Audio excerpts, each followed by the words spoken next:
अगर हमारे पास कोई नॉर्मल फुटेज है और हमें उसका बैकग्राउंड ब्लर करना हो तो DaVinci Resolve में ये कैसे करेंगे। तो देखिए, इसका 2-3 आसान तरीके हैं। पहले स्टूडियो वर्जन से स्टार्ट करते हैं। डायरेक्टली कलर पेज पर आ जाइए, अपनी क्लिप सेलेक्ट कीजिए, एफेक्ट्स में जाइए और सर्च कीजिए डी फोकस।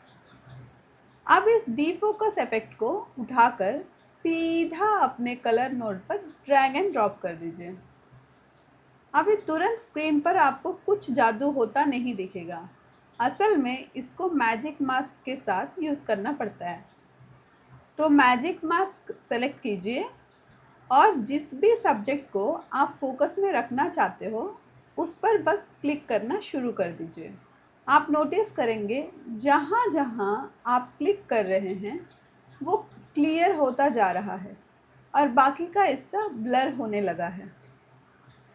अब हम मेरी इमेज और चेयर को फोकस करते हैं और बाकी बैकग्राउंड को बोका ब्लर के लिए छोड़ देते हैं। देखिए कितना मस्त तरीके से ब्लर आना शुरू हो गया है।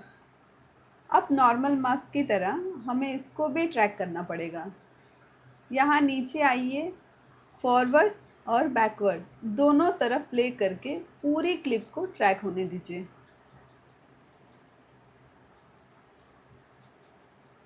इसके बाद आप ऊपर के एडवांस फीचर से अपने मास्क का प्रीव्यू देख सकते हैं।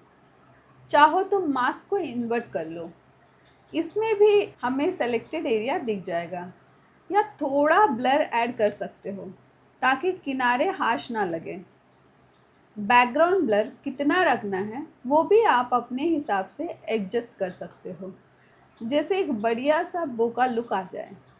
आप देख सकते हो कि बैकग्राउंड मस्त ब्लर हो गया है। अब अगर आपके पास फ्री वर्जन है तो कोई टेंशन वाली बात नहीं है। मैं पहले इस नोड को रीसेट कर देती हूँ। आपको बस यहाँ नीचे पावर विंडोज़ में आना है और पेन टूल को सेलेक्ट कर लेना है। फिर जिस सब्जेक्ट को फोकस में रखना है उसके चारों तरफ मैन्युअली एक मास्क ड्रॉ कर दीजिए, जैसे मैं अपनी इमेज और चेयर के आसपास कर रही हूँ। ये थोड़ा लंबा प्रोसेस है क्योंकि ये मैन्युअली मास्किंग है, जिसको हम रोटोस्कोपिंग भी कहते हैं। एक बार पूरा मास्क बन जाए और क्लोज हो जाए तो सीधा ट्रैकिंग वाले ऑप्शन में आइए। अपनी वीडियो मूवमेंट के हिसाब से ऑप्शन सेलेक्ट कीजिए और क्लिप को आगे पीछे ट्रैक कर लीजिए। मेरी ये वीडियो काफ़ी स्टेबल है तो मुझे यहाँ कुछ ज़्यादा चेंजेस नहीं करना पड़ा। ट्रैकिंग होने के बाद वापस इफेक्ट टैब में जाइए और सर्च कीजिए ब्लर। फ्री वर्जन में काफ़ी ब्लर इफेक्ट्स मिलते हैं पर गॉसियन ब्लर सबसे बढ़िया काम करता है।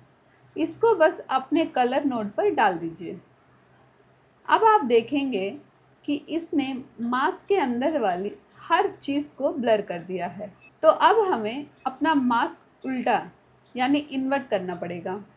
वापस पावर विंडो में आइए, पेन टूल मास्क सेलेक्ट कर लीजिए और इसको इन्वर्ट कर दीजिए।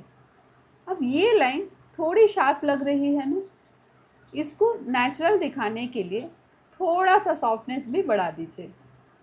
लास्ट स्टेप में गॉसियन ब्लर की स्ट्रेंथ को थोड़ा कम कर दीजिए ताकि बैकग्राउंड में एक हल्का और नेचुरल सा ब्लर आ जाए।